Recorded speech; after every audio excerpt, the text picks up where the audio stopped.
que si je veux emmerder le système, et c'est bien d'emmerder le système, hein, si vous voulez, quand le système déraille, c'est pas mal aussi de temps en temps de le mettre face à ses responsabilités. Et si le pouvoir réglementaire, si le décret a balancé la patate chaude au chef de service, c'est qu'il sent qu'il y a un truc qui la merde là. Il le sent, hein. Bien. Passe ton téléphone. Il sent qu'effectivement c'est la merde, et vous allez voir d'ailleurs comment c'est rédigé exactement. Vous allez voir que c'est très clair, hein, sur la façon euh, dont il vient effectivement reprocher, dont il vient balancer la patate chaude. Vous allez voir, c'est assez intéressant puisqu'il dit la chose suivante exactement. Tac, tac, tac. Donc, dans les lieux soumis à passe sanitaire, il va dire exactement le temps que je vous le retrouve. Il dit voilà. Euh, voilà. Lors de leur admission, donc bon, voilà qui est accès, voilà qui est soumis au pass sanitaire. Lors de leur admission, les personnes accueillies dans les établissements et services de santé pour des soins programmés, sauf décision contraire du chef de service ou en son absence d'un représentant de l'encadrement médical ou des soignants, quand l'exigence des justificatifs donc du pass sanitaire est de nature à empêcher l'accès aux soins du patient dans des délais utiles à sa bonne prise en charge. Ça, en termes français, ce que ça veut dire, c'est moi, je ne veux pas être responsable d'un mec qui meurt. Moi, je ne veux pas être responsable d'un mec qui concrètement viendrait avoir un retard de soins et qui viendrait engager ma responsabilité parce que le chef de service, il connaît ses patients et c'est pas à moi de faire son boulot, c'est de la médecine, c'est à lui effectivement de se démerder. Moi, je prévois une dérogation sous sa responsabilité. S'il veut pas le faire, c'est son problème. Et si le prochain rendez-vous il est à 6 mois, c'est son problème, c'est pas le mien. C'est ça que dit le pouvoir réglementaire. Il fait passer la patate chaude entre les mains du chef de service. Et donc, il va être bon que le chef de service, eh bien, maintenant se positionne, parce que je vais vous dire, je l'ai dit dans une manif, parce que je vais vous dire, je l'ai dit dans une manif il y a quelques mois, enfin quelques semaines, pourquoi quelques mois, quelques semaines, où j'ai dit effectivement, le truc c'est que euh, puisqu'on est en guerre, il faut faire la guerre. Et ça, c'est bien de faire la guerre. Quand on prend une mesure conne, il ne faut pas s'étonner si lorsqu'on nous ouvre une porte pour jouer au con, on joue au con, quoi. Moi, je suis désolé, mais je suis avocat et mon boulot, c'est de jouer avec les règles. C'est pas moi qui l'ai écrit, ce décret. Là, responsabilité chef de service. Donc, boum, je vais prévoir des courriers pour les chefs de service, des personnes qui sont suivies. On va en parler. On va en parler. Ensuite, autre chose. Écoutez bien. Euh, Lors de leur admission, les personnes accueillies dans l'établissement, ils savaient santé pour les soins programmés. Ça, donc c'est les personnes accueillies, c'est les personnes qui ont donc rendez-vous. Mais si vous n'avez pas rendez-vous, qu'est-ce qui se passe? Ben, si vous n'avez pas rendez-vous, vous n'êtes pas soumis au pass sanitaire. Je le dis encore différemment. Si vous venez prendre rendez-vous, vous n'avez pas besoin du pass sanitaire. Et ça, le vigile qui jouera au con, il faut lui mettre le texte sous le nez en disant, monsieur, où est-ce qu'il est écrit que pour prendre rendez-vous, j'ai besoin d'un pass sanitaire. Le pass sanitaire, il est prévu uniquement pour euh, voilà, les personnes accueillies dans l'établissement pour des soins programmés. C'est clair, non? Donc, voilà. C'est extrêmement important de venir pour l'accueil, les personnes accueillies dans l'établissement et services de santé, pour prendre un rendez-vous, je n'ai pas besoin de passe sanitaire. Or, rien ne m'oblige à prendre un rendez-vous par Internet, rien ne m'oblige à prendre un rendez-vous par téléphone. Et donc, la personne qui ne vous laisse pas rentrer commet une faute. Voilà. Vous voyez, c'est extrêmement important dans la mesure où effectivement vous avez réglé deux problèmes. Il y en a un troisième de problème que vous pouvez régler toujours à l'hôpital. Et c'est pas rien à l'hôpital. C'est de dire bonjour monsieur, oui, non, oui, j'ai pas rendez-vous. pas rendez-vous, mais je voudrais aller voir le cardiologue. Vous en foutez que vous ayez rendez-vous ou pas? Euh, je vais voir le cardiologue. Mais vous n'avez pas rendez-vous? Non. Mais c'est un soin non programmé. Rien ne m'oblige effectivement à passer par les urgences. Attention, c'est-à-dire que concrètement, euh, nous sommes en situation d'urgence, dit-il. Le texte dit sauf en situation d'urgence. Il ne dit pas sauf aux urgences. Donc si j'ai envie d'aller voir le cardiologue, parce qu'effectivement j'ai un rendez-vous avec mon cardiologue et que effectivement c'est urgent, et j'estime que c'est urgent, et je dis moi le cardiologue il m'a donné rendez-vous, eh bien il m'a dit de venir le voir, machin, et j'ai rendez-vous à 15 heures, vous êtes dispensé du pass sanitaire. On a confondu la notion de service d'urgence ou en urgence. C'est pas au vigile de décider ce qui est en urgence, ce qui ne l'est pas. Donc bonjour, je viens voir le cardiologue en urgence. Oui, mais Maître, j'avais une question. ouais. Comment on va matérialiser tout ça? C'est-à-dire que effectivement, alors, j'applique tout ce que vous venez de décrire. J'en suis arrivé au stade où il est effectivement avéré que le vigile commet une faute ainsi que son chef de service. Qu'est-ce que je fais à ce stade? Je reste planté devant l'hôpital et je fais un sitting ou je pousse la porte d'une gendarmerie en disant monsieur, ces gens-là, ils sont pas raccord avec la loi, je veux déposer Ah bah plainte. c'est Ou je simple. vais voir mon avocat. Comment on Non, non, fait? non, c'est simple. Vous allez sur mon site et vous trouverez sur mon site le courrier à envoyer.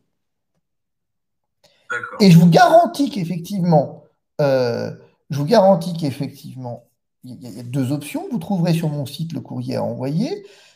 Plus exactement, vous trouverez sur mon site de quoi remplir le courrier que j'enverrai. Et je vous garantis que effectivement, j'enverrai un courrier, un mail, un courrier dans la minute.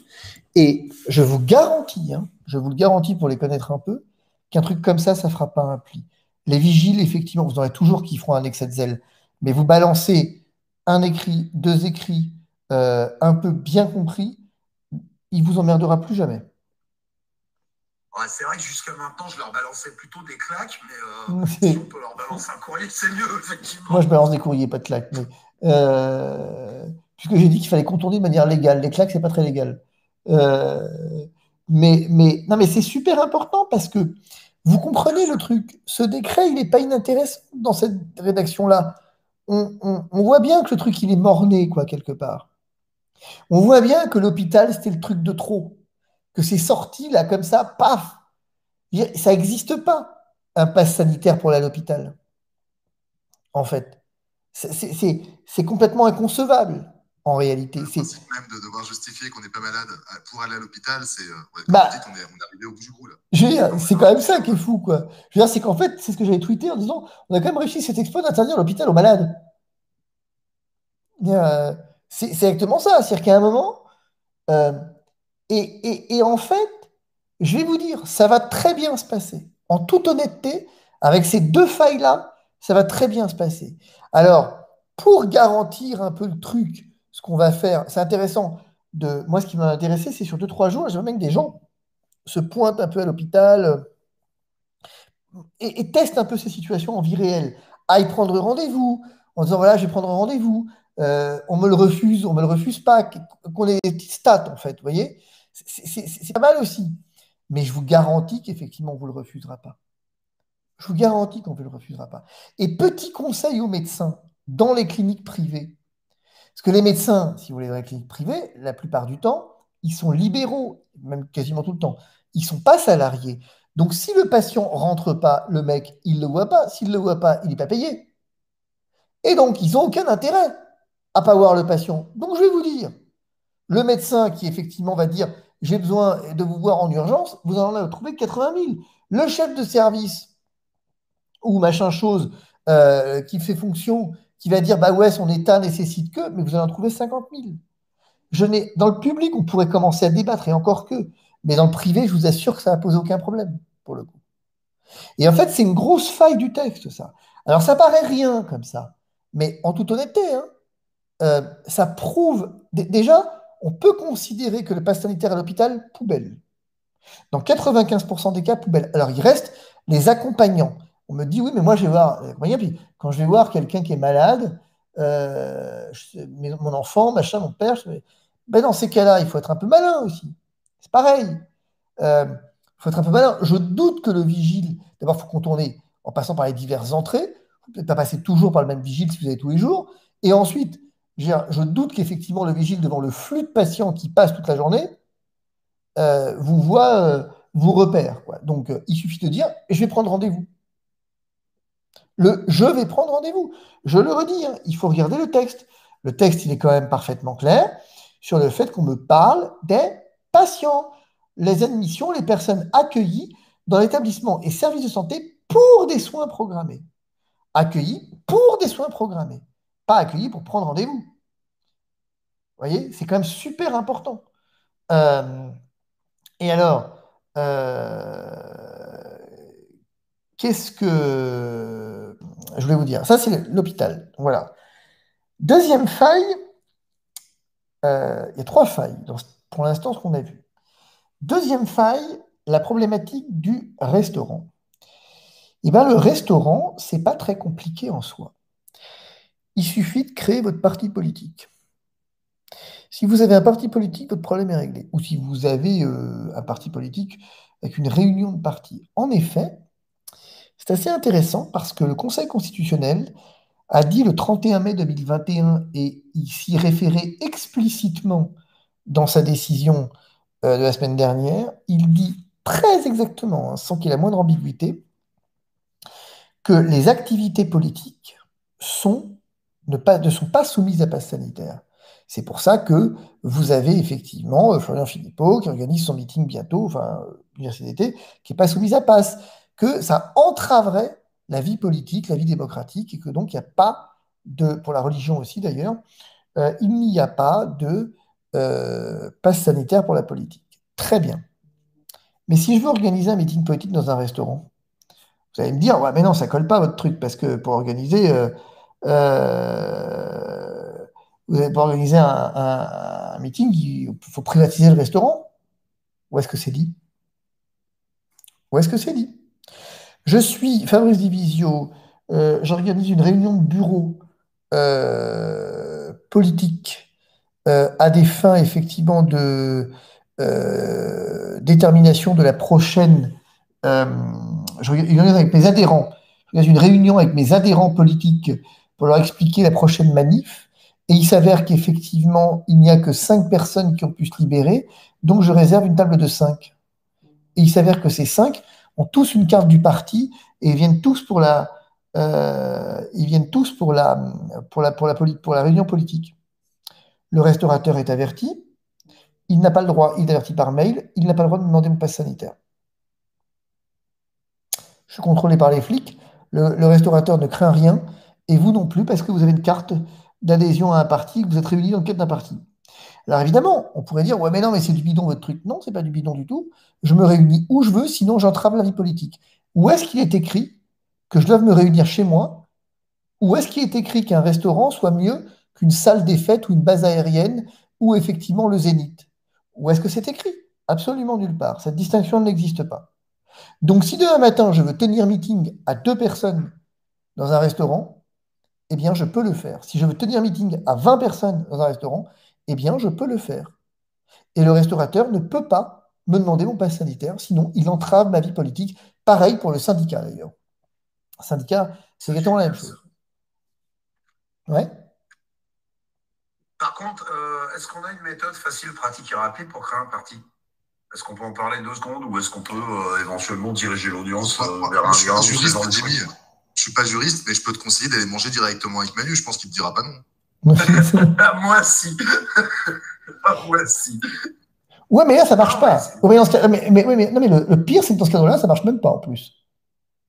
Non, ça ne marcherait pas, mais effectivement, c'est peut-être intéressant de pouvoir dire aux gens comment on fait pour monter un parti politique? Est-ce que c'est un formulaire à remplir? Est-ce que c'est un courrier à remplir? Ouais, c'est une association de 1901, en fait, un parti politique. C'est 1900, parce qu'à ce moment-là, ce que vous êtes en train de décrire là, à la fois c'est une bombe, et en même temps c'est un sésame parfait pour demain matin aller prendre un café sur le zinc avec un pote en disant non, leur réunion politique, tu vois, ça ne marche pas. Ou au moment pour créer la zizanie chez les restaurateurs, les barman, les envoyer vérifier ou ce genre de trucs. En fait, je vais vous dire, ce qu'on est en train de faire là, c'est trouver des arguments pour les restaurateurs. Vous aurez toujours, effectivement, parce qu'en fait, il y a deux catégories de gens. Vous avez trois catégories de gens. Les résistants, par principe. Vous avez effectivement les types qui voudraient bien résister, qu'on leur donne un moyen de résister. Et vous avez les troisièmes qui sont les collabos qui en font une affaire de principe et qui, effectivement, finalement, eux aussi sont dans la politique, quoi, quelque part. Ce truc-là, il permet de les identifier. Et il permet d'allumer ceux qu'il faut allumer, en fait. Parce que, concrètement, euh, c'est parfaitement clair que ici, euh, nous sommes dans une configuration où très clairement, très très clairement, très clairement, les restaurateurs un tout petit peu de bonne foi et qui cherchent une porte pour se sortir de cette merde, ils viennent de la trouver là. D'ailleurs, moi j'ai un exemple très précis, hein. Je veux dire, dans le cadre d'un parti politique, là, j'ai des copains qui ont déjà écrit là à Paris, qui ont écrit en disant Salut, mercredi, on fait une réunion, tu me réserves le premier étage. Elle a répondu Ok, pas de problème. Et on dit Naturellement, tu n'auras pas de passe sanitaire. Elle répond Bien sûr que non. Vous voyez? Donc là, il a réservé le premier étage, mais finalement, il aurait pu réserver une table. Un jeune parti, c'est un parti où il n'y a qu'une table. Et si le restaurant se crée son parti politique et te donne la carte du parti pour que tu puisses venir assister au dîner du restaurant parti politique. Bah, comment ça? Bah, Je veux dire, si le parti politique, c'est le restaurant. Exactement. Ah bah oui, ça, Je suis pas oui, sûr ça. Ouais, mais est-ce que dans le cadre du 1901, tu as le droit de vendre de la bouffe? Non, mais en fait, c'est plus compliqué que ça parce que euh, le truc, c'est que en réalité, le restaurant, lui, il est restaurateur. C'est pas le parti. C'est plus compliqué si c'est le parti, en fait. Enfin, si, ça pourrait. Mais d'ailleurs, si, il pourrait. Ce qu'il pourrait faire, c'est dire, je suis restaurateur, par ailleurs président du Parti des résistants, et j'organise effectivement demain soir un dîner pour effectivement parler, je privatise mon restaurant pour le parti politique et parler de la prochaine manif. Ça marcherait. Ça existe déjà un restaurant de droite qui invite des gens de gauche à payer, ça s'appelle Les Enfoirés officiellement. Oui, c'est ça, voilà, c'est ça. Ouais, non, mais je veux dire, ça tient, quoi. Ça tient. Euh, ça tient même carrément. Et puis je trouve que les débats dans les bars et les PMU sont vachement plus élevés qu'à Bah, ça, l'Assemblée. c'est clair, effectivement. Et après, on pourrait même imaginer de faire des mariages avec un parti politique. Donc ça, je pense que ça passerait pas quand même. Mais bon. Ah, mais le Covid va faire naître des idées incroyables. Moi, je suis presque content de l'avènement de ce truc, au final. Je veux dire, mais là, pour le coup, voilà. Alors, ça, c'est pour les restaurants. Alors, je me suis même dit, figurez-vous, que ça pourrait être marrant de faire ça dans un théâtre, par exemple. En disant, genre, vous assistez à la représentation théâtrale et vous dites, c'est effectivement un événement complètement politique, puisque je demande à le privatiser, puisqu'après, je prends la parole 10 minutes voilà, pour introduire à comment ce spectacle nous introduit à la vie politique française du 21e siècle. Ça marche, hein? Je veux dire, ce truc, ça m'intéresse de voir comment ça va vivre, parce que ça, c'est déjà deux grosses exceptions. Alors, vous en avez une troisième qui est assez marrante. C'est à propos des transports cette fois. Alors, les transports, c'est tout un enfer. C'est le type qui a rédigé ça, il y a des fois tu te dis putain, j'espère qu'il n'est pas passé trop longtemps quand même. Euh, dans les transports, alors les déplacements de longue distance. Alors tiens, petite question. Truc à la con là qui va se poser. Un meeting politique, on est d'accord, je vous l'ai dit, c'est pas soumis au pass. Mais le bus qui vous emmène au meeting politique, il est soumis au pass ou pas? C'est bon, ça. Alors, ça me paraît tout con comme ça. Mais j'affrète des bus. Les partis politiques affrètent des bus. Et là, on a un problème, c'est que la société de car nous dit non, mais moi, je veux des passes sanitaires. Et moi, je lui réponds, mais ta gueule, c'est pour affréter des gens à un meeting. Il dit, oui, bah, c'est pas le meeting. Ah, mais vous êtes tous cons, vous faites exprès. Mais je privatise une ligne de car. Ta ligne de car, là, c'est pas un transport longue distance. C'est une ligne de car privée. Là, tu prends un point A, tu vas à un point B que je te donne. Bon, a priori, ça va marcher. Mais donc, sinon, ça crée une discrimination. Mais c'est assez marrant. Et donc, sur les transports, euh, ce qui est marrant, c'est que les longues distances, donc, vous y êtes effectivement tenu, mais sauf en cas d'urgence. En cas d'urgence, les déplacements de longue distance par transport public interrégionaux au sein des territoires mentionnés au machin, relatifs à la gestion de la crise sanitaire relevant des catégories suivantes, sauf en cas d'urgence faisant obstacle à l'obtention du justificatif requis. Eh bien, moi, j'ai une urgence. Mon urgence, c'est que j'ai appris il y a 10 minutes, figurez-vous, que, en fait, j'ai un meeting sur la Côte d'Azur, j'ai un meeting à Cannes. Là, on est le 10 août et j'ai un meeting à Cannes qui s'est tenu il y a 10 minutes. Il y a 10 minutes. Et regardez, j'ai un mail là, j'ai un mail d'un de mes collègues qui me dit il faut absolument que tu viennes à Cannes aujourd'hui. Bah, vous comprenez, moi, le seul TGV que j'ai, c'est celui-là. Et du coup, j'ai pas le temps de faire mon truc, sinon je le loupe. C'est une urgence. Vous voyez? Alors, évidemment, ça, c'est un petit peu plus compliqué parce que le problème de ça, c'est que ce n'est pas des contrôles a priori. C'est-à-dire que, pour faire simple, c'est des contrôles aléatoires.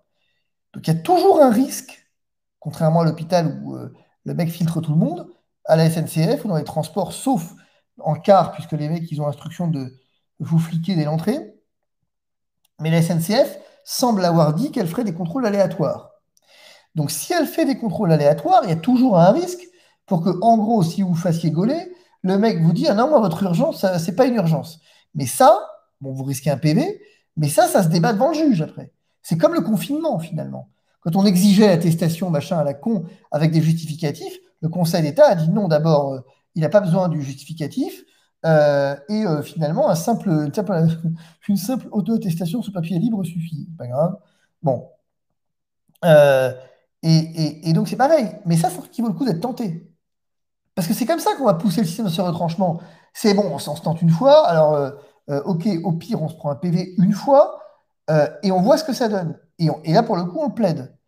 Mais l'urgence, qui apprécie l'urgence? Au fond, euh, le mec qui vous contrôle le pass sanitaire, il n'a pas de pouvoir d'appréciation de l'urgence. Il n'a pas à vous dire non, j'estime que c'est pas vraiment urgent. Il n'a pas ce pouvoir-là.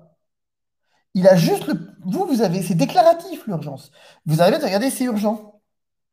C'est pas en urgence telle que constatée par, c'est urgence. Et l'urgence, c'est déclaratif. Donc vous venez dire que c'est urgent parce qu'il y a 10 minutes, machin, vous apportez un élément qui tend à montrer que c'est urgent. Fin de l'histoire. Vous voyez ce que je veux dire? Et ça tient. Une autre question éventuellement. Ouais.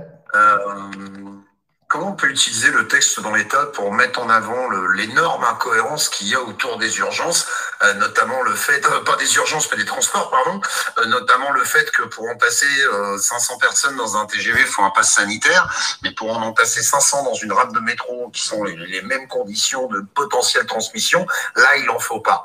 Mais l'argument qu'on va vous donner, c'est qu'il est tout trouvé, c'est que on va vous dire que dans les transports urbains, on n'y passe pas assez de temps pour se contaminer.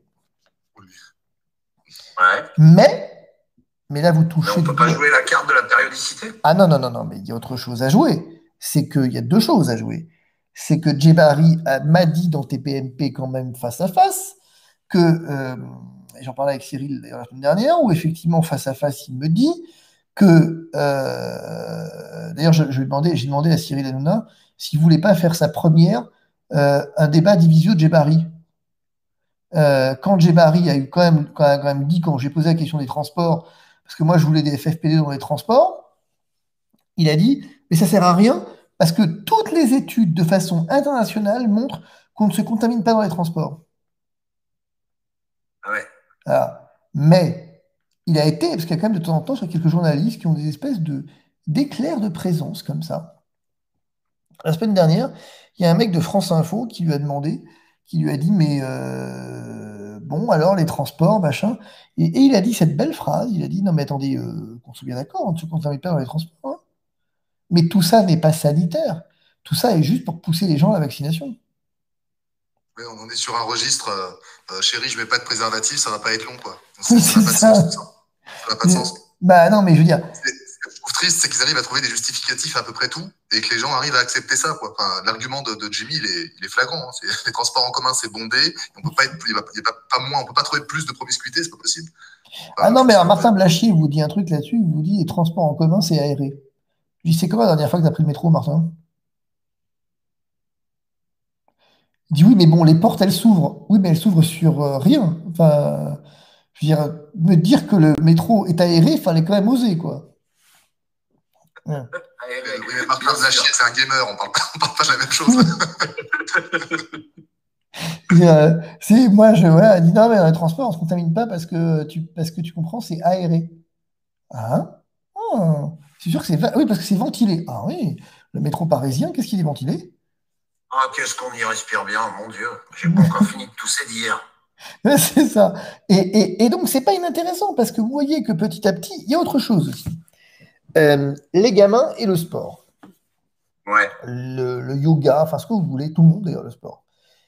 Euh, il faut respirer un grand coup sur un point. D'abord, pour les gamins, le pass sanitaire peut pas être mis en place avant le 30 septembre. Bon.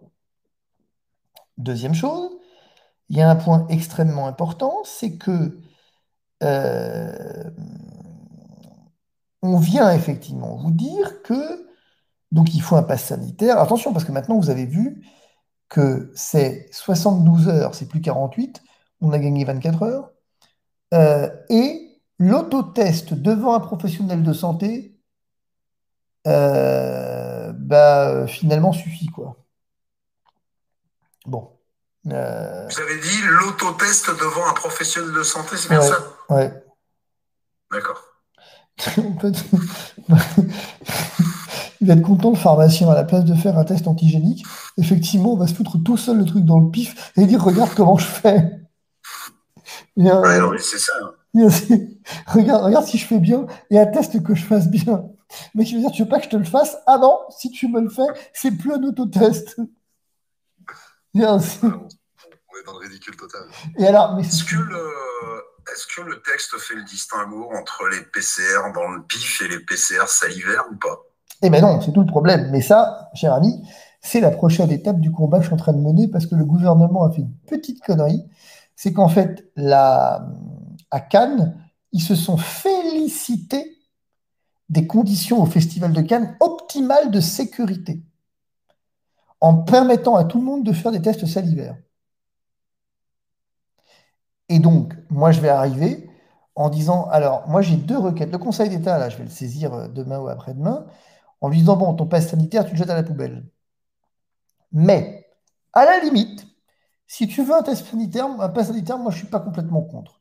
Par contre, il va falloir qu'on fasse deux choses. Un, alternative.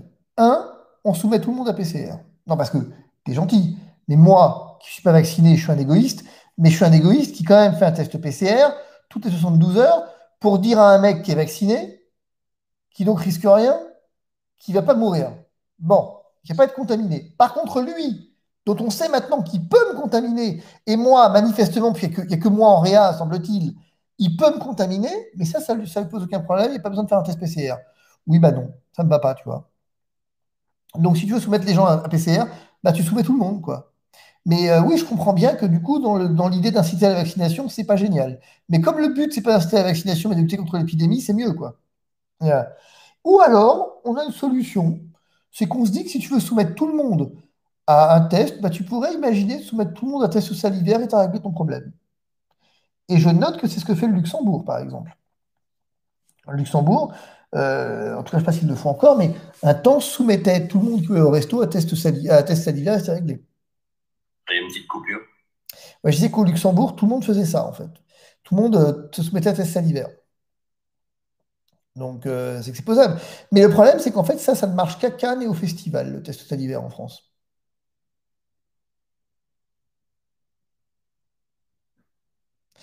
Et donc, juste pour le test, pour les sports, je rappelle quand même qu'il y a la possibilité d'avoir une contre-indication au vaccin. D'accord? Alors, cette contre-indication, elle est encadrée par les textes. Ça, c'est la première fois que je vois ça d'ailleurs.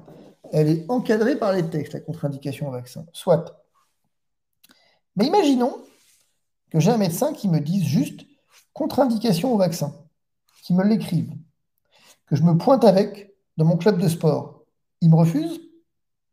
Qu'est-ce qui va se passer? Réfléchissons 2 minutes. Le club de foot de mon gamin, il va me refuser mon certificat de contre-indication de mon gamin? Et plus que ça, les flics vont débarquer dans le club de foot de mon gamin, interrompre un match des gamins de 12 à 17 ans pour les contrôler avec Kalachnikov au poing? C'est pas pensable. Donc effectivement, la contre-indication, le certificat simple de contre-indication, tout à coup suffit. Ça fait pas mal de failles quand même, hein.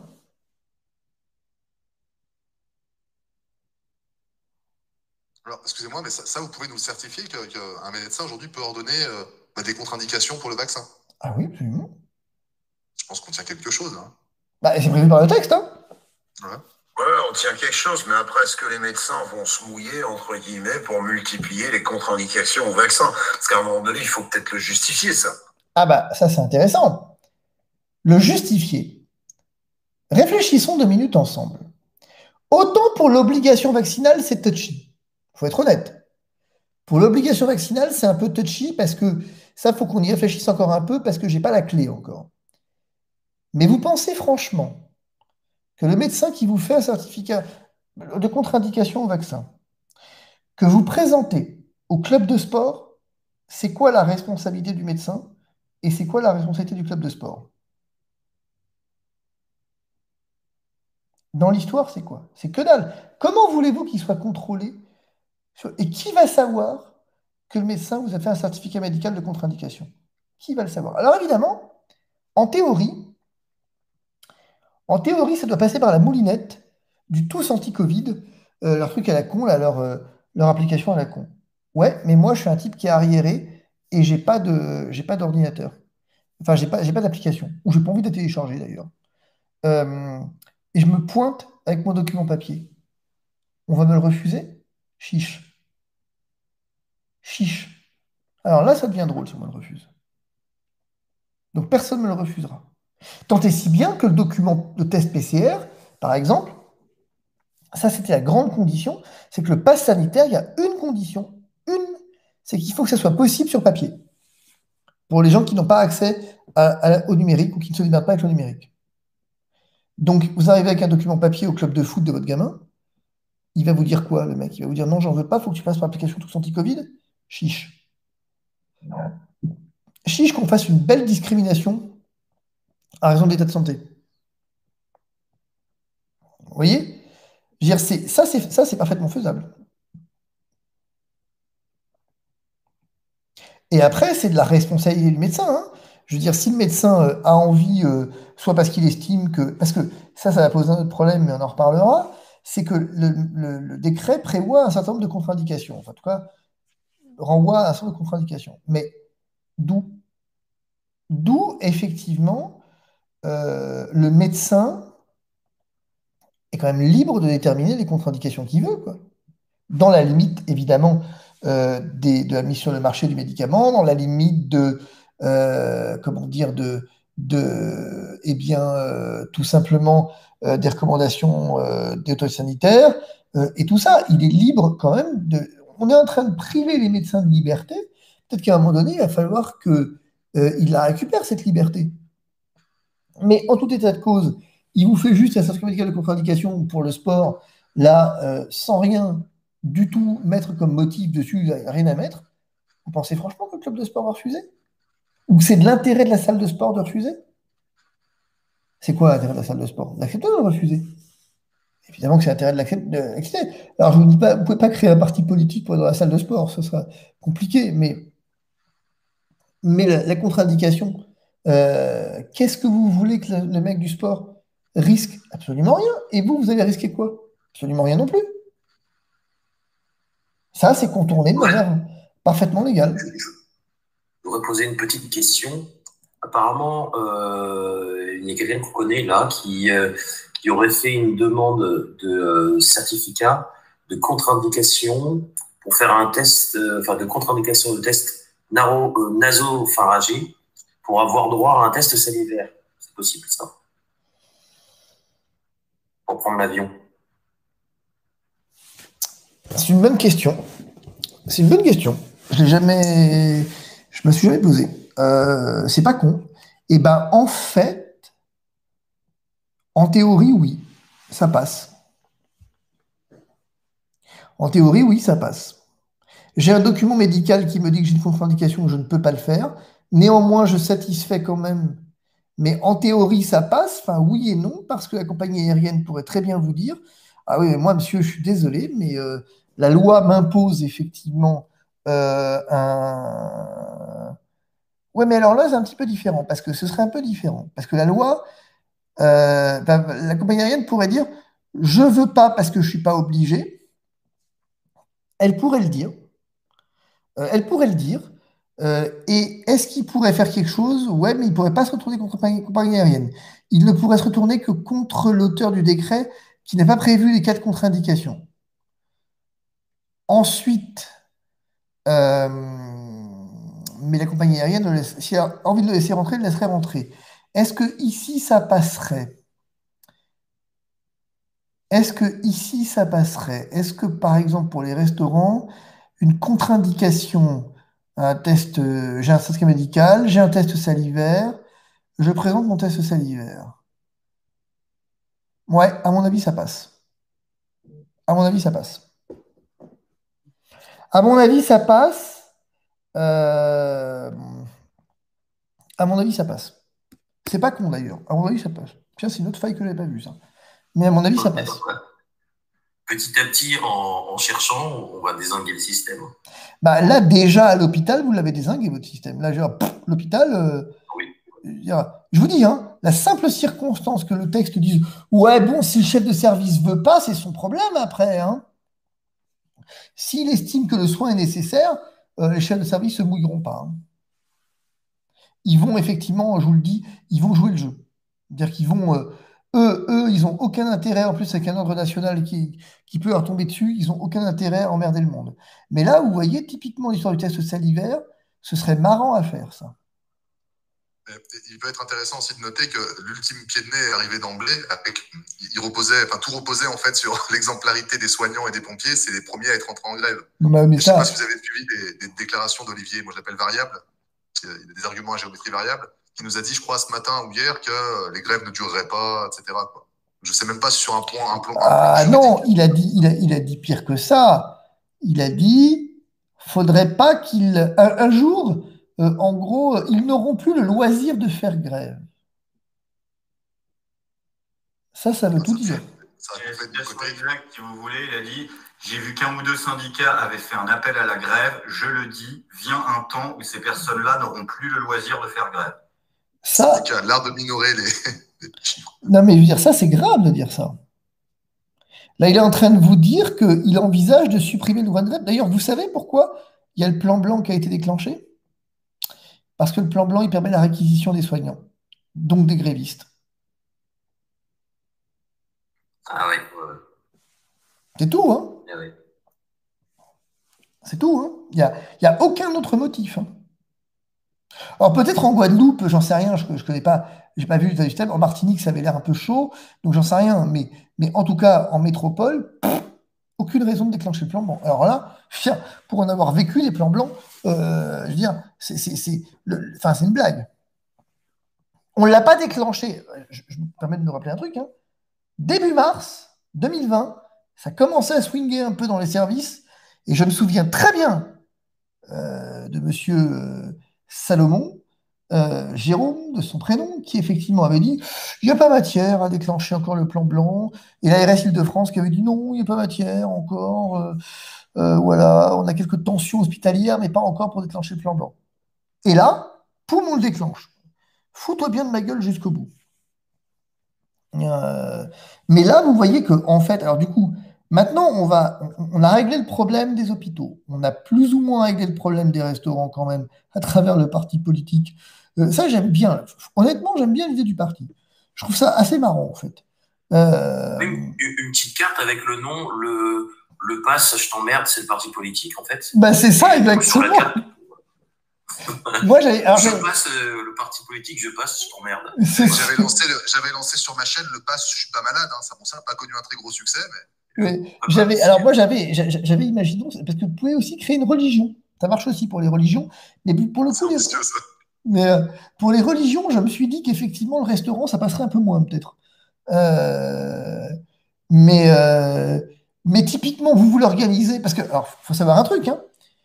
Vous voulez Excusez-moi, organiser. mais le projet de religion, c'est que c'est presque du niveau des LREM en termes d'ambition là. Oui, c'est ça, exactement. Mais, Non, c'est moi. ouais, mais Non, puis faire du raclette un objet de culte, c'est pas con. Hein. La religion du grand statique, au lieu d'en marche. Question rapide, peut-être que vous y avez répondu, j'ai manqué parce que je suis en famille là et je ne vais pas devoir tarder à décoller. Il y a un corps de métier qui me touche particulièrement, qui touche surtout beaucoup de confrères à moi qui n'ont pas la chance d'avoir une chaîne YouTube qui leur permet de bouffer quand ils ne sont pas sur scène. C'est le milieu du spectacle. Et quand je vois déjà des collègues humoristes qui font des blagues sur les vacances au ski, qui se prennent 70% de fréquentation au moins sur les jauges, alors que c'est pas encore la situation catastrophe, enfin maintenant si, mais qu'est-ce que vous envisageriez comme méthode pour permettre à des gens de se représenter et à des gens d'aller les écouter dans le cadre de performances théâtrales, musicales, artistiques? Eh ben, je pense que l'idée du test. Alors, il y a plusieurs possibilités. La première à laquelle on avait pensé, parce que figurez-vous que ça se fait aux États-Unis, alors en France, pas tellement, je ne l'ai pas vu, mais aux États-Unis, je l'avais vu ça, où dans les meetings politiques, il y a toujours un concert au début. Euh, et après, il y a un mec, après, il y a un meeting, quoi. Si globalement, vous arrivez, que votre artiste, il arrive effectivement, je reprends mon meeting politique, ça revient à un meeting politique.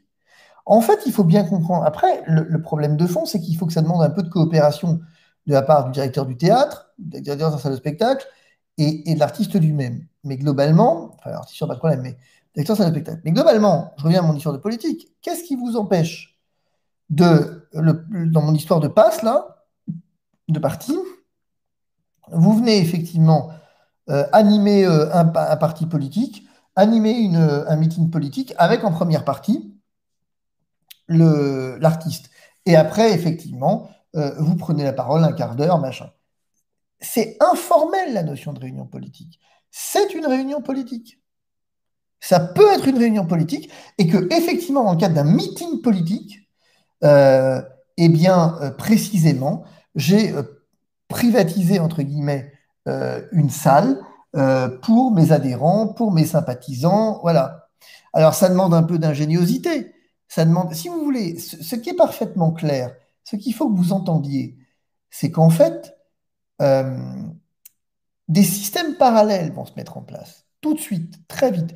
Moi, j'y réfléchis, je pense que d'autres le font. Là, typiquement, les transports s'en est un, l'hôpital s'en est un, là, les restos, le meeting politique s'en est un, le spectacle, là, s'en est un, pour le meeting politique. C'est une manière de contourner. Alors, ça va demander un peu d'habileté, ça va demander un petit peu d'ingéniosité, un petit peu d'ingénierie, mais ça fonctionne, en fait.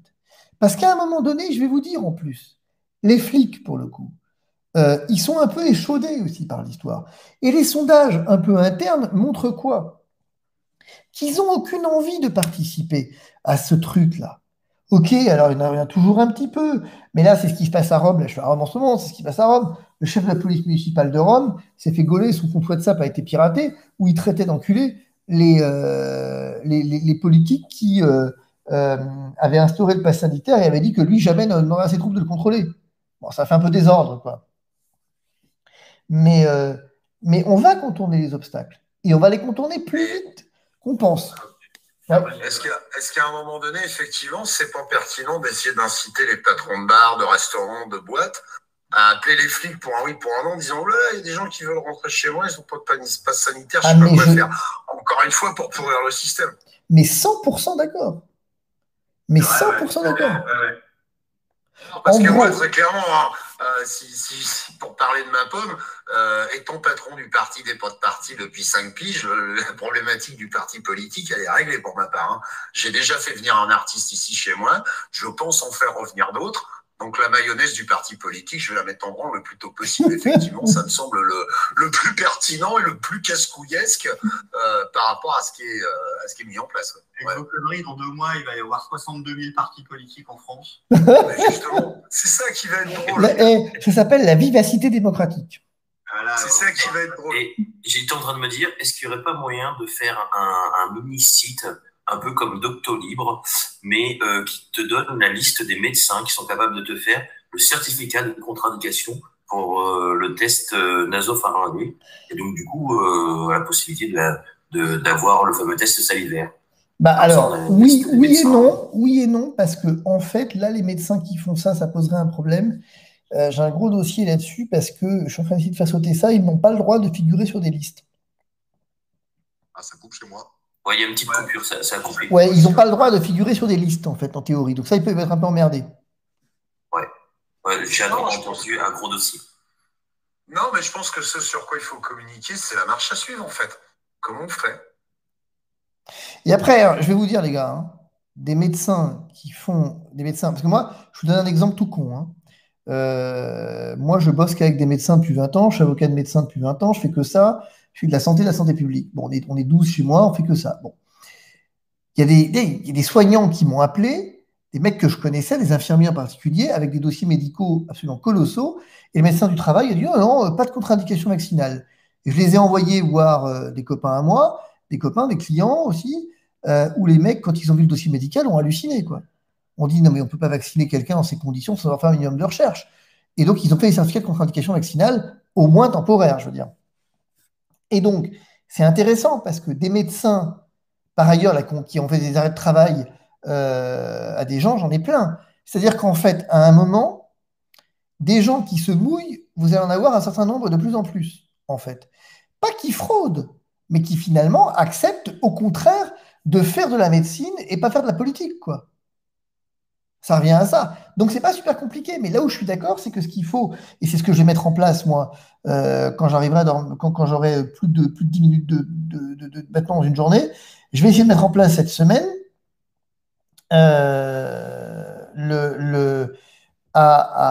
vraiment un site avec des trucs un peu type, un peu des guidelines, quoi. Avec des courriers types, avec des attitudes types, mais je vais rédiger une espèce de petit guide du résistant, en fait. Parce que je vais continuer à le décortiquer, le texte, mais des exceptions, on va en trouver 15 000. Maître, j'avais une autre question. Peut-être vous avez déjà un élément de réponse.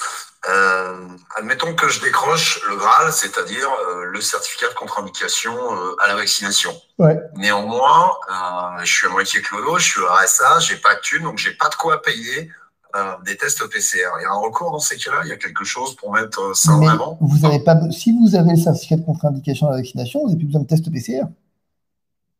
Merde, ça coupe. Ouais, si vous avez votre contre-indication, vous n'avez plus besoin de test PCR.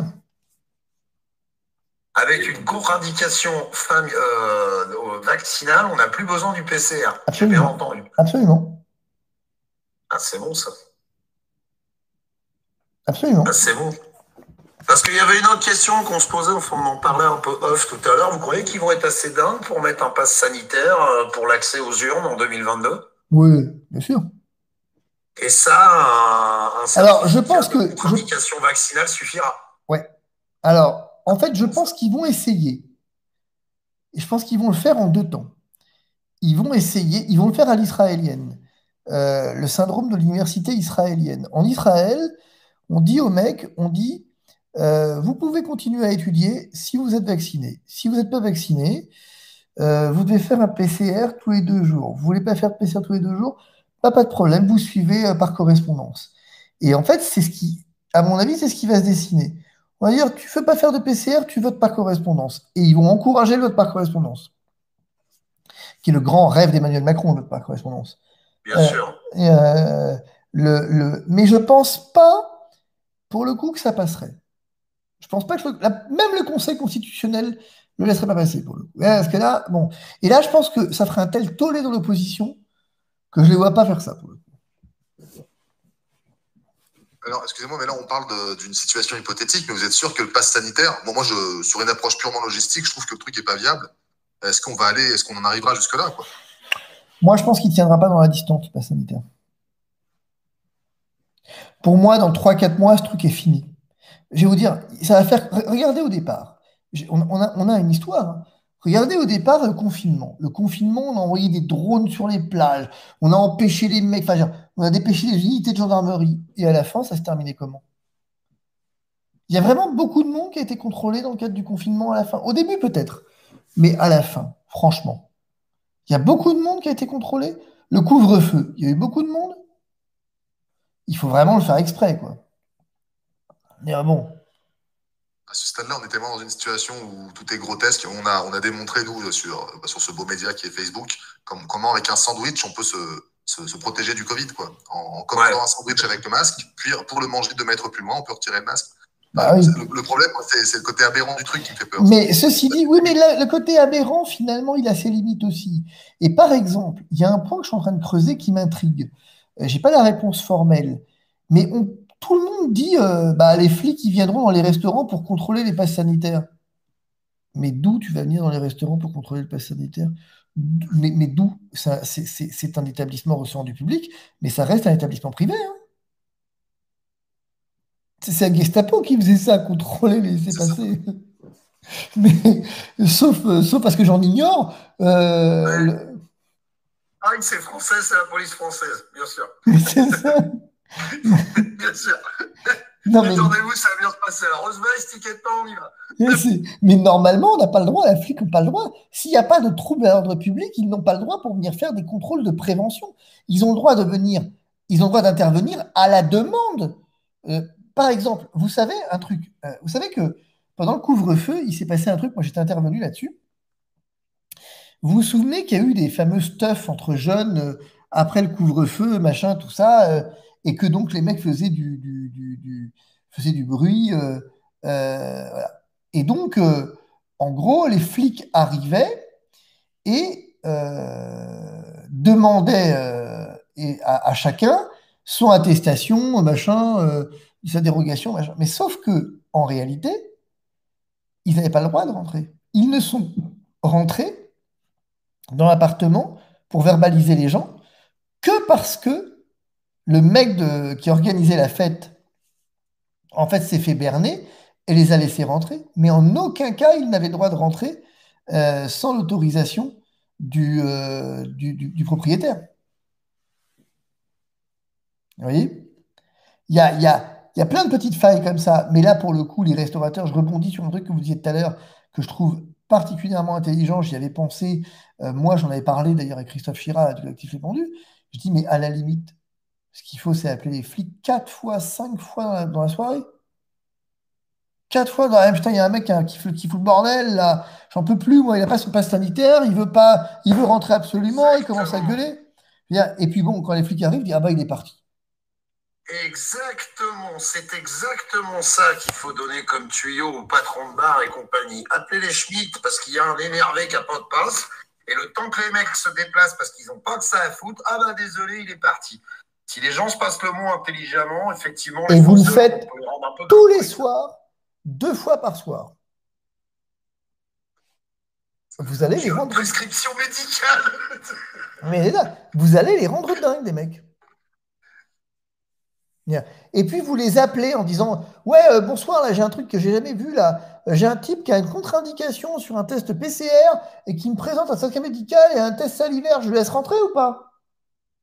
En plus il a un mot de sa mère, c'est quoi que je fais, monsieur l'agent? J'ai un mot du médecin là, je laisse rentrer ou pas? Mais le dilemme des policiers va être compliqué. J'ai mon ex-conjoint qui veut rentrer pour me casser la gueule. Est-ce qu'il a son passe sanitaire? Enfin, ça va devenir n'importe quoi. Ça- Justement, il faut que ce soit n'importe quoi. Pourquoi on les Non, mais je fasse veux dire, passer pour des mais couillons bien sûr, non, mais à un aux yeux moment de donné, l'opinion publique? non, mais je veux dire, eux-mêmes vont faire. Vous savez, moi, je suis en train de faire un truc là. Euh, Vous savez comment je fais quand, pour la petite histoire, et je suis en train de le refaire là. Moi, j'ai un mec au ministère, il y a quelques années là, ministère de la Santé. J'avais besoin j'avais besoin absolument d'une réunion ministère de la Santé. Et le mec me rappelait jamais. Le mec, mon contact me rappelait jamais. Je lui ai envoyé 150 fax par jour. Euh, Juste en disant, rappelle-moi. Et j'ai fait sauter sa machine, quoi. Le mec m'a appelé au troisième jour, mais dans un état de furie, en me disant, mais ça va pas, non, de faire sauter mon fax. J'ai dit, bon, ok, d'accord, maintenant tu m'as appelé, c'est bien, on peut prendre rendez-vous. Et bien, c'est un peu le même principe.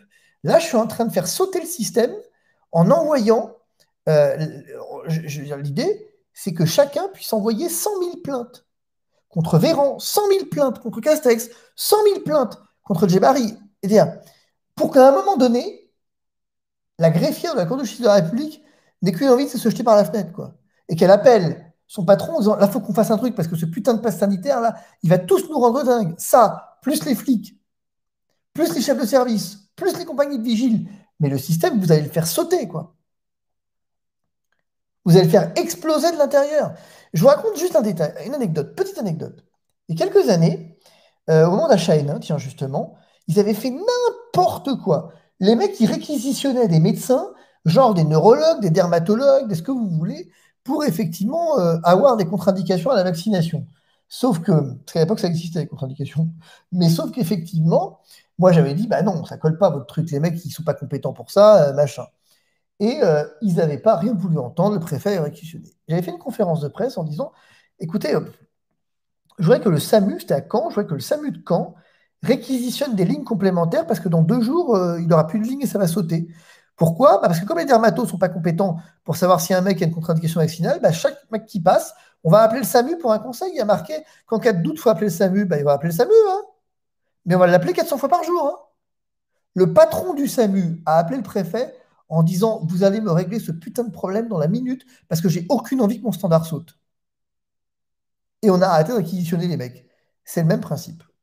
Ouais, c'est ça, c'est pas viable. Ça peut pas durer un truc pareil. Si vous faites sauter le système de l'intérieur, ça ne peut pas être viable.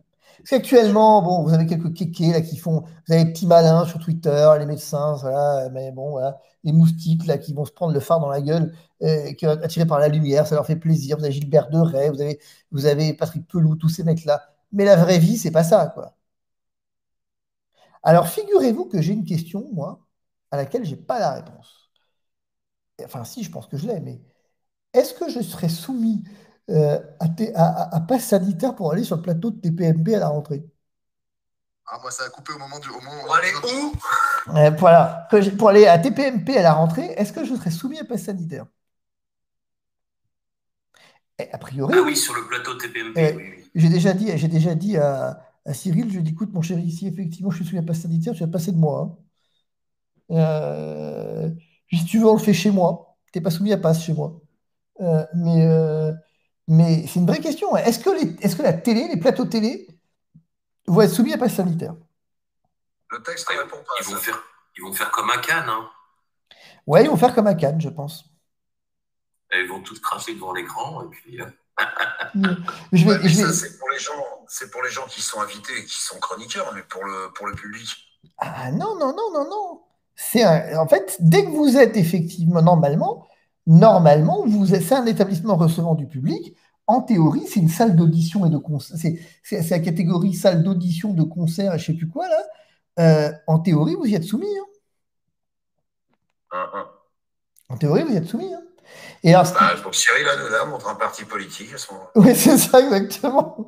Non, mais ce qui va être marrant aussi, c'est quand Florian Philippot ou d'autres mecs, effectivement, des présidents de parti, peu importe qui, vient chez Hanouna, ils sont soumis à passe sanitaire. Mais pourtant, et ce, en pleine campagne électorale?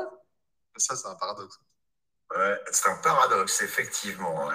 Mais ça va être. Mais il y a une personne dans le chat qui posait la question qui n'est pas inintéressante. Quid des tribunaux? Les audiences libres? Normalement, c'est pas soumis à passe sanitaire. Les tribunaux ne sont pas visés. Les tribunaux ne sont pas visés. Non. D'accord. Bon, j'espère que la personne dans le chat a entendu la réponse. Ça aurait été marrant qu'on soit soumis, tiens, à passer 10 ans dans les tribunaux, bref. Bah ouais, parce que ça implique alors, des avocats, les juges, enfin, toute la classe. Non, mais je veux dire, non, pas soumis, parce que là, ça poserait un problème d'accès à la justice quand même. Remarquez, ça pose déjà un problème d'accès aux soins, donc pourquoi est-ce que ça poserait? Mais, mais,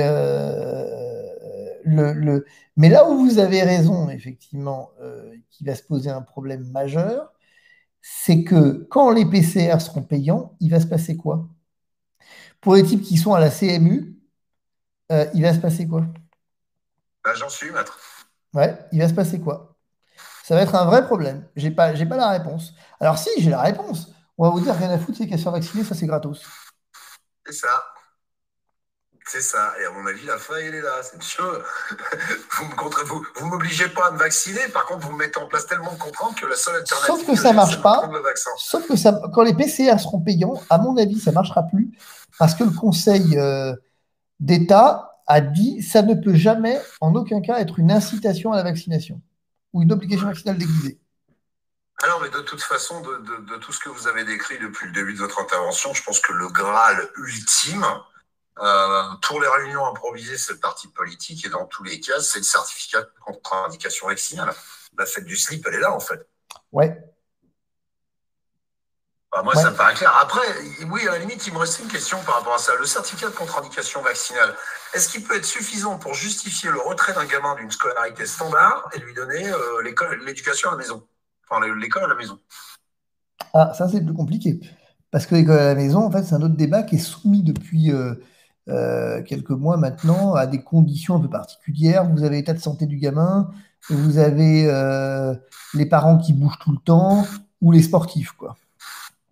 Ouais. Ouais, parce que bon, la problématique, c'est que ce que subissent les mômes quand même dans les écoles, on n'est pas très très loin de la maltraitance. Hein. Le masque, pas de masque, le gel, pas de gel, assis debout couché, etc., etc. Et le PCR dans le pif une fois tous les 3 jours. Hein.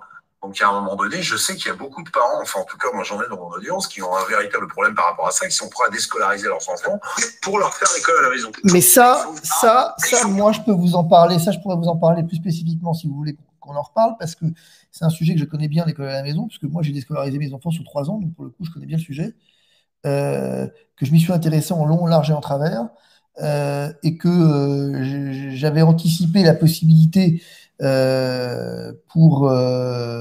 j'avais anticipé la possibilité, s'il y avait un problème là, quoique les biens maintenant, il ne reste plus qu'un an à tirer, mais pour tout cas pour mes 2 filles, mon gamin est à l'université, donc j'ai pas de problème, il est en plus l'université par correspondance. Donc bon. Mais le truc, c'est que en fait, il y a plein de manières là aussi de contourner le système. C'est assez facile. Si vous voulez scolariser les gamins à la maison, c'est assez facile en fait.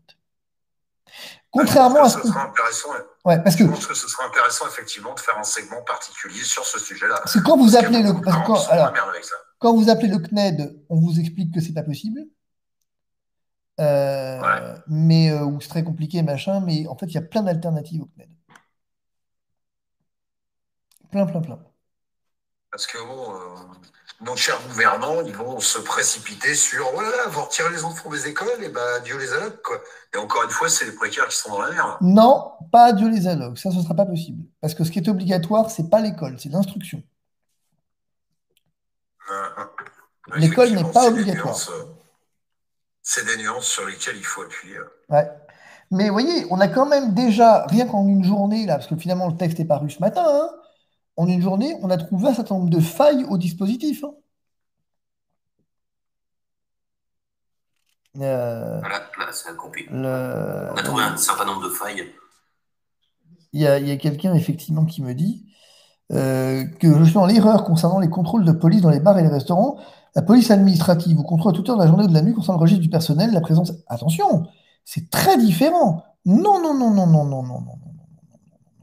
Je veux dire, c'est pas tout à fait ça. La police administrative, telle que l'a décrit mon auditeur, c'est pas tout à fait ça. Ça, je ne vais pas rentrer dans le détail ici, mais on ne parle pas de ça là. On parle effectivement de venir organiser des contrôles d'identité au sein du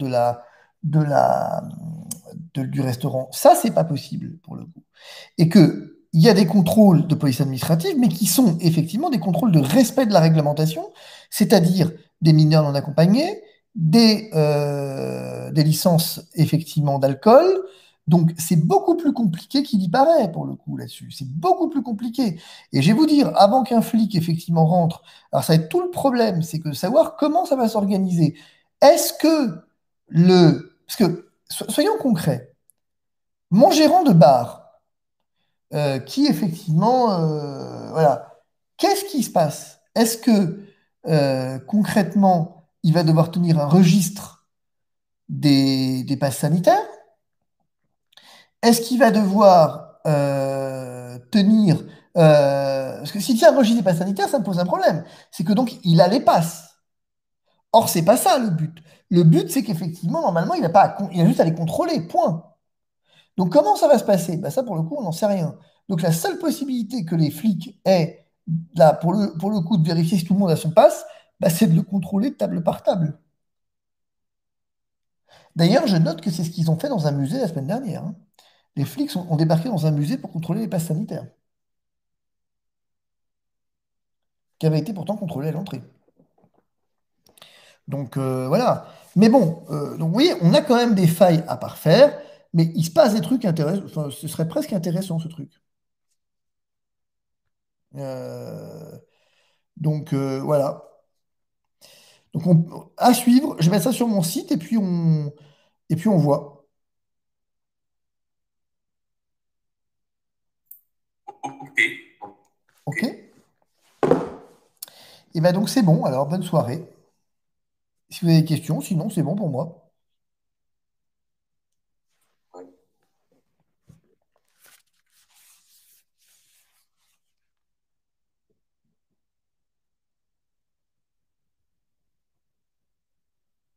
C'est bon? Ah, oui, je pense qu'effectivement, il y a une grosse campagne de com à faire derrière, parce que bon, Macron, t'es qu'un con, je crois qu'on a fait le tour.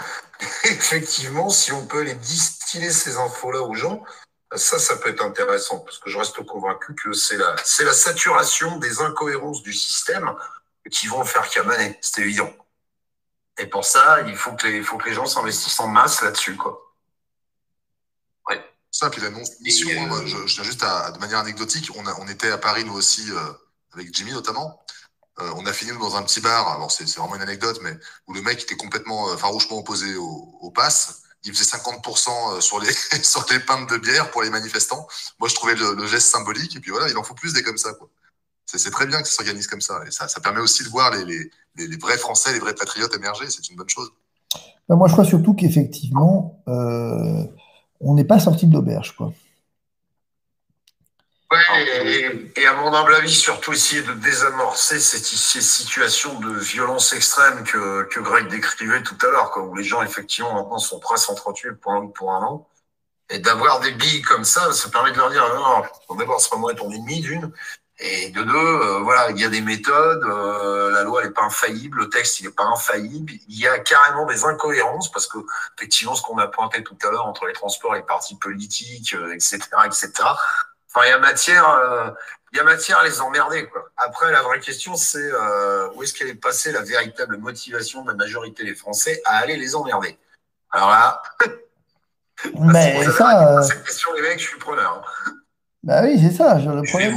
on va voir aussi s'il y a possibilité de faire un canal avec Acacia, là on va voir, parce que peut-être qu'il y a des gens là qu'on n'a pas, évidemment, qu'on n'a pas entendu, et qui ont peut-être trouvé peut-être d'autres astuces intéressantes accumulées, et peut-être à discuter dans un autre live, voir si c'était faisable ou pas, et bah, pour passer outre, bon, comme tu disais, Fabrice, on en trouvera 15 000, mais lister peut-être les 10 les plus efficaces, peut-être ça pourrait être intéressant pour emmerder le système, justement. Ouais. Mais de toute façon, en réalité, il faut. euh, Moi, j'ai vécu 5 ans quand même en Italie, ou en Italie, c'est spécialiste de ça. Moi, là, le pass sanitaire, il est applicable en Italie. Mais je veux dire, depuis 6 déjà. J'y suis encore. Et très concrètement, ok, vous avez, je crois que c'est le McDo qui. Je crois que c'est le McDo en fait, les seuls que je connaisse qui respectent le protocole, le pack sanitaire, c'est McDo. Les autres, s'en foutent, quoi. C'est-à-dire, à un moment, le système ne marche que parce que il y a des gens derrière pour le faire marcher, quoi.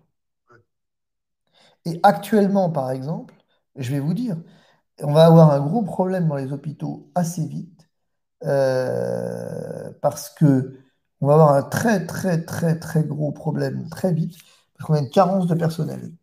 Ça va être une hécatombe. Et donc, très vite, cette histoire d'obligation vaccinale, j'attends de voir ce que ça va donner aussi, parce qu'en fait, ce que j'essaye de faire comprendre à tout le monde, et je sais bien que c'est pas facile, mais c'est que en réalité, son seul avantage à Emmanuel Macron, c'est le temps. Je le dis différemment. Euh, il a gagné une course de vitesse, mais il ne tient qu'à nous de faire en sorte qu'il perde la course d'endurance. Il a pris tout le monde de court. Et donc, sur le coup, ça a créé un choc, ça a créé une espèce de cassure sociale, ça a créé un emballement vaccinal, ça a créé tout ce qu'on veut, en fait. Mais sur le long cours, si effectivement les gens s'arrêtent en maladie massivement, si finalement on contourne les obstacles de cette façon qu'on a effectivement évoquée, si les manifs continuent, si les soignants se mettent en grève, les pompiers se mettent en grève, qu'on a une espèce de révolte sociale au long cours, mais comment voulez-vous que ça tienne? Comment c'est possible que ça tienne? À 8 mois d'une élection, ça ne peut pas tenir. Et il n'y a qu'à voir les sondages. Les sondages vous montrent qu'en fait, déjà, on est passé à 40% d'opinion favorable sur les manifs anti-pass sanitaire. En fait, c'est pas compliqué. Il faut regarder BFM. Dès que BFM déglingue un truc et prend du temps, beaucoup de temps pour déglinguer un truc, c'est que forcément le truc marche, quoi. C'est clair. Donc, vu l'énergie là qu'ils sont en train de mettre en ce moment, et je vais vous dire, leur campagne vaccinale, ils font les kékés avec leur campagne vaccinale, mais il faut arrêter les conneries. 2 minutes, 2 minutes, il faut arrêter les conneries. Ce week-end, il n'y a pas eu la queue dans les centres de vaccination, il y a eu la queue dans les centres de dépistage parce que demain, le pass sanitaire rentre en vigueur. Comment je l'explique qu'il y a eu la queue un peu partout dans les centres de dépistage? Mais parce que les Français ne sont pas vaccinés, point. Et qu'il faut arrêter de les prendre pour des cons. C'est ça la vérité. Et qu'aujourd'hui, il faut avoir. Et on a un vrai problème, et je termine là-dessus, on a un vrai problème. On a un vrai problème.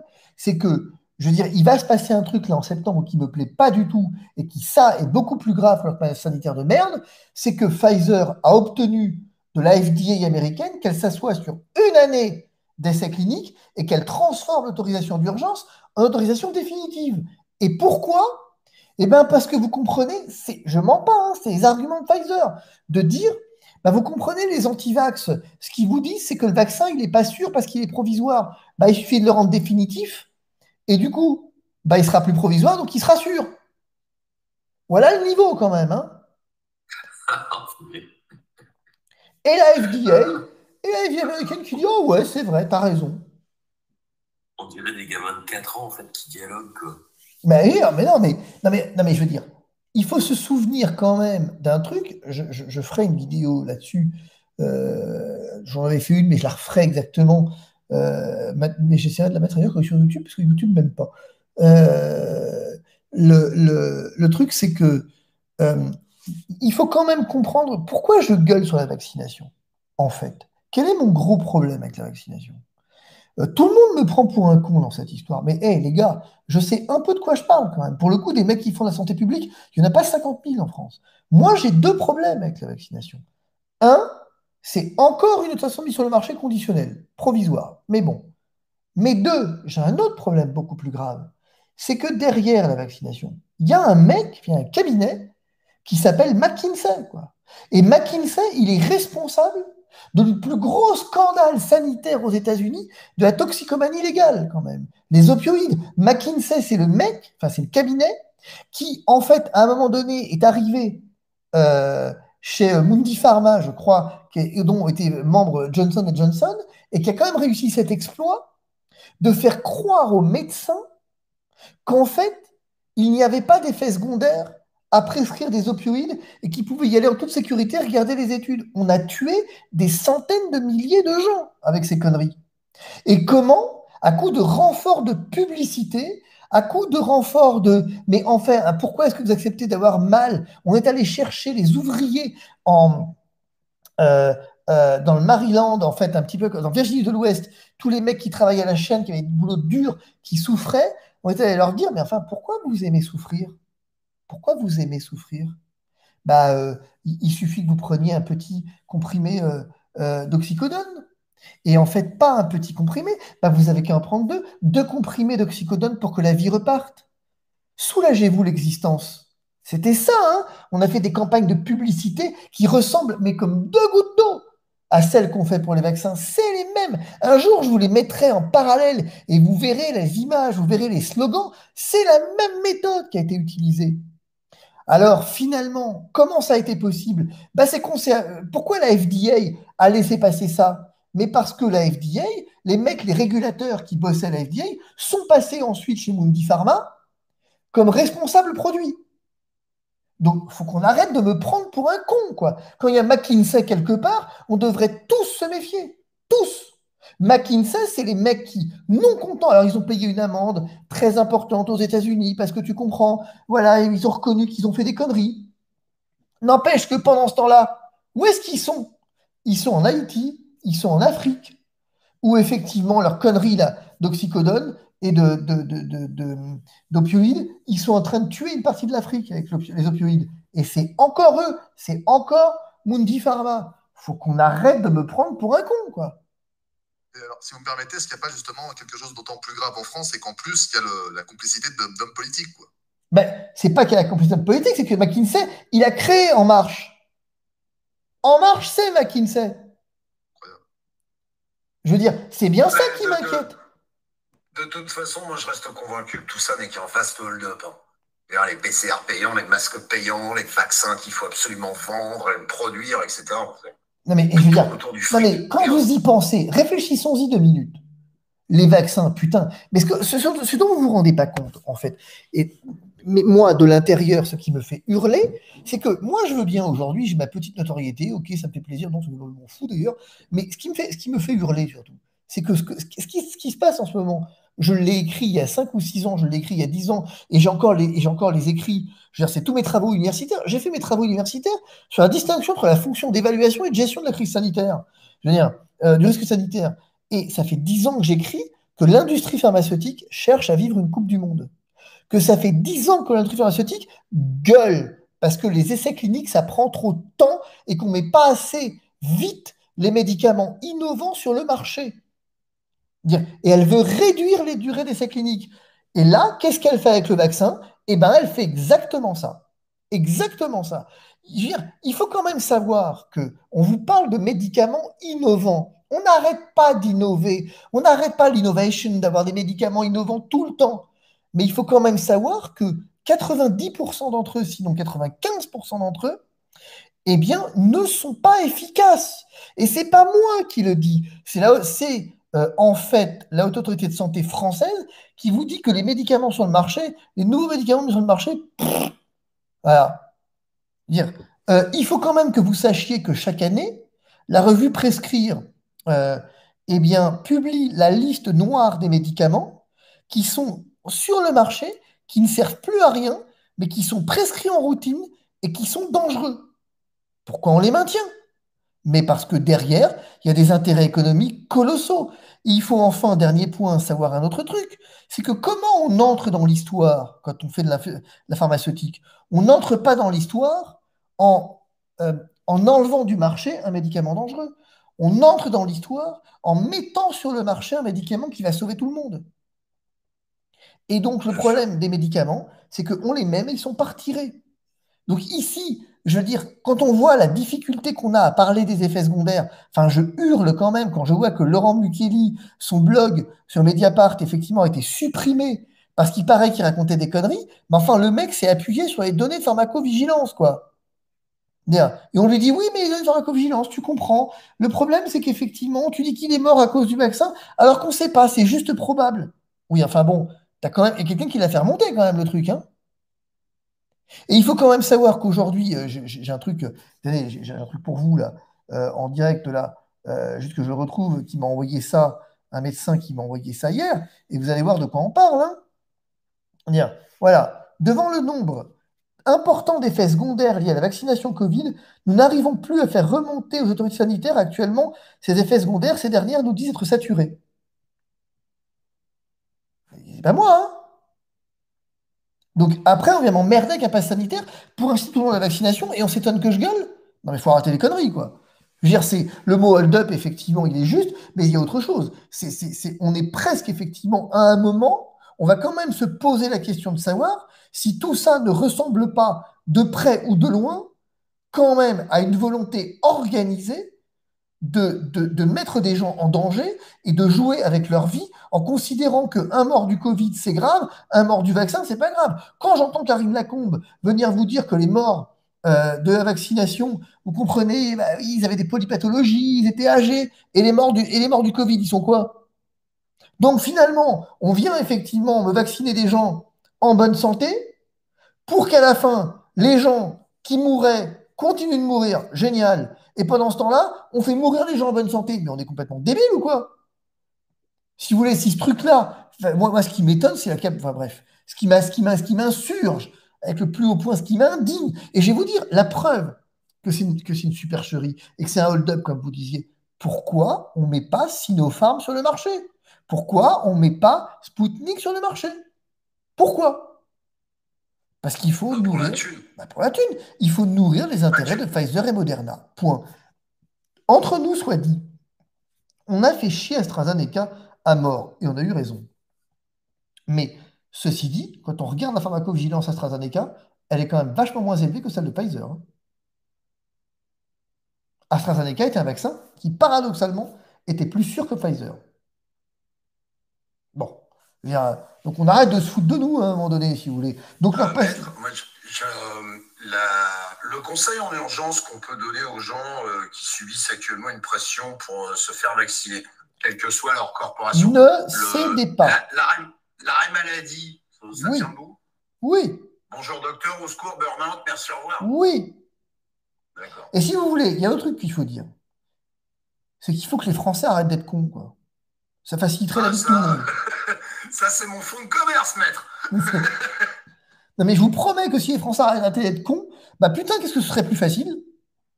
Ah bon, Non, on va mais essayer de bosser là-dessus. Je dois vous laisser, moi, les gars. Merci, maître, pour ces je vous en brillantes prie. interventions.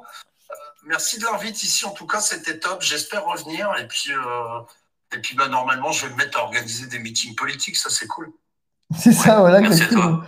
Bah écoutez, de toute façon, en tout cas, je vais mettre en place un guideline, on va organiser tout ça dans la semaine, et Ouais, puis bah, ouais. En tout cas, je manquerai pas de vous envoyer un carton, maître. ça marche. On va faire des passes anti-passes. Merci. Exactement. Et bah écoutez, Merci à tous. à bientôt. Salut les copains. À bientôt. Merci. Ciao. Voilà, donc je pense que si on a fait le tour. Non mais la question était bonne. Qu'est-ce qu'on peut donner comme conseil aux gens en urgence? Paniquez pas. De grâce, paniquez pas. Et arrêtez de croire, un, au sauveur et deux, à la baguette magique. Si vous voulez, quand moi j'entends des gens me dire, mais quoi, vous n'avez pas encore réglé le problème? Eh, chérie, le problème il s'est posé le 12 juillet et on n'arrête pas de bosser dessus. Donc on va le régler le problème. D'abord, il n'y a pas d'obligation vaccinale. Ensuite, effectivement, encore. Ensuite, effectivement, on a un peu de temps. Enfin, il faut réfléchir. On l'a vu ce soir, on a des moyens de contourner. On se calme, on ne se précipite pas et on ne va pas faire un acte irréversible. Parce que maintenant, figurez-vous qu'on assiste à un phénomène qui est de plus en plus grave. Moi, mes collaborateurs me le disent autour d'eux, il y a plein de gens qui se sont fait vacciner pour se tirer en vacances, pour machin, dans une espèce de, non seulement d'euphorie, mais même de chantage, quoi, presque. Et qui aujourd'hui le regrettent et se disent, putain, qu'est-ce que j'ai fait là? Et qui commencent à paniquer à l'idée de se dire qu'il puisse y avoir des effets à long terme. Ah ouais, ça, ouais, c'est Bien. Donc, on se calme. Moi, je ne suis pas. Voilà, la prudence est une vertu, ça n'est pas effectivement une faute. On a le droit d'être prudent. Quand on a un McKinsey aux commandes, il y a tous les signaux rouges qui doivent s'allumer. et en se disant, je vais peut-être là être dans le plus gros scandale sanitaire mondial. C'est pas possible. Quand Israël vous balance une troisième dose en disant, si ça marche, voir si ça marche pas, on reconfinera, bah ça s'appelle un essai clinique. On n'a pas le droit de faire ça. On ne fait pas, on n'injecte pas une troisième dose à des gens pour voir si ça marche. On injecte une troisième dose à des gens parce que ça marche. Et la circonstance qui dit ça et que ça choque personne, moi j'avoue que ça prouve en soi qu'on a un problème. Donc on se calme, on respire, on laisse les gens bosser. Il y a plein de médecins bienveillants, il y a plein d'avocats bienveillants, il y a plein de journalistes bienveillants, un peu moins, mais il y en a. On est un- Et il y a surtout effectivement des hommes. Voilà, il y a des manifs, il y a plein de trucs qui s'organisent, il y a plein de trucs. Et puis on avance, quoi. Ça fait que 3 semaines. On a le droit on a le droit d'être intelligent, comme dit Raoult. Voilà. Ouais, comme on dit, on va faire en sorte que ça tombe en marche, tout ça. Ouais, c'est ça. Je pense que ça passe aussi par le travail de chacun. Il faut rendre à César ce qui revient à César. Il y a des mecs qui sont en première ligne. Et bon, franchement, je salue le travail. Je salue votre travail à tous. Hein. Je pense que c'est plein de petits personnages ici et là qui font émerger un petit peu, qui font un petit peu s'éveiller les gens autour de ce qui se passe en ce moment. Et il faut saluer tout ça, quoi. C'est très important, je crois. Ouais, je pense. Je pense qu'en tout cas, chacun doit prendre conscience que c'est Louis Fouché qui dit ça. Louis Fouché, il dit il faut que chacun prenne conscience qu'il va se sauver lui-même. Oui, oui. Bah, j'aime bien l'idée. Oui, l'attente du Messie, c'est une grosse erreur. Ouais, C'est exactement ça. ouais. Euh, Enfin, voilà. Donc, écoutez, on avance, on se tient Oui. informé. En tout cas, merci pour Bah, je vous en prie. déjà un merci à envoyer à toute l'équipe. Hein, vous êtes une dizaine, voire même un peu plus. Et je pense que déjà, rien qu'un merci déjà envoyé à tout le monde, ça leur fera, c'est rien. Mais toujours, ça fait toujours du bien de se dire, ah voilà, il y a les gens font des merci. Et souvent en vocal, hein, même en message privé, il y en a qui m'envoient des messages et qui me disent si c'est possible d'envoyer ce message-là à Maître Divisio pour lui dire merci, merci de faire tout ce travail, de dépenser ce temps, cette énergie, voilà. Ouais, Voilà, il y a ouais, peut-être. ouais. Moi, je pense vraiment que euh,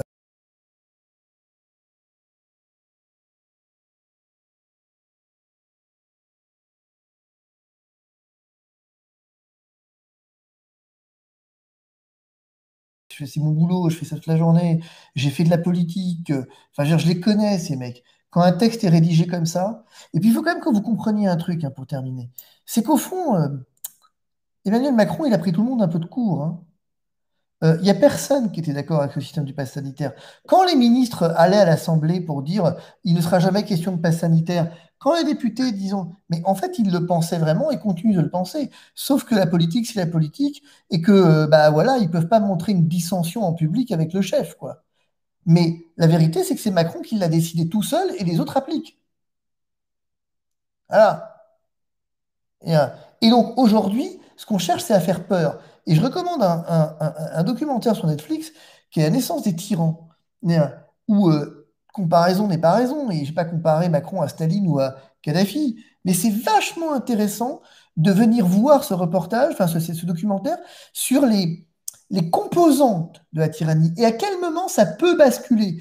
Et on s'aperçoit qu'en fait, il ne faut pas grand-chose pour que ça bascule. Alors, il compare plusieurs tyrannies, et chacune a sa forme, sa méthode, mais on va voir que finalement, il y a des items communs. La peur, la précipitation, euh, l'espèce de volonté de rendre un peu les gens fous, de les priver de réfléchir, faire taire la presse indépendante. Enfin, il y a tout un tas de trucs, en fait, qui sont les composantes de ce que Montesquieu, effectivement, appelait la tyrannie, au sens philosophique. Et c'est pas inintéressant d'aller voir, parce que c'est ça qui aujourd'hui est en train de se passer quand même. Et c'est pour ça que les manifs sont super importantes. Moi, je rentre plus tôt là. Par exemple, je me tire demain, je crois, ou après-demain, je sais plus, pour aller dans le Var. Et je vais faire le tour de France pour aller à la rencontre des uns et des autres, Parce qu'à un moment donné, les gens ont des situations concrètes. Ils vivent des choses concrètement. C'est la merde, ce truc. Et donc, les gens ont besoin de réponses. Et il faut remettre de l'humanité dans tout ça. Et moi, je vais faire le tour de France. Moi et mes équipes, on va faire le tour de France pour vraiment aller rencontrer les gens et régler les problèmes que ça pose. Les accompagner dans le cadre du travail en disant, attendez, je vais vous expliquer des trucs. Je veux dire, et parce qu'il n'y a que comme ça qu'on s'en sortira, quoi.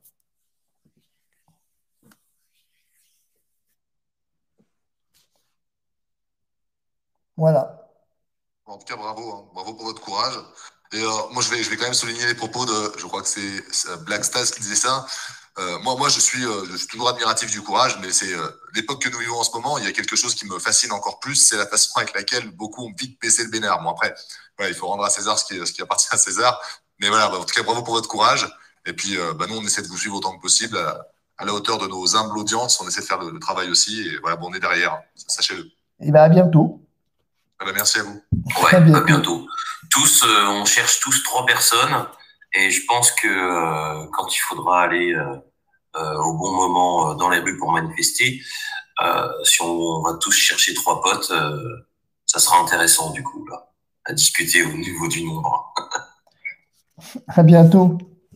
À bientôt. À bientôt. À bientôt, au revoir.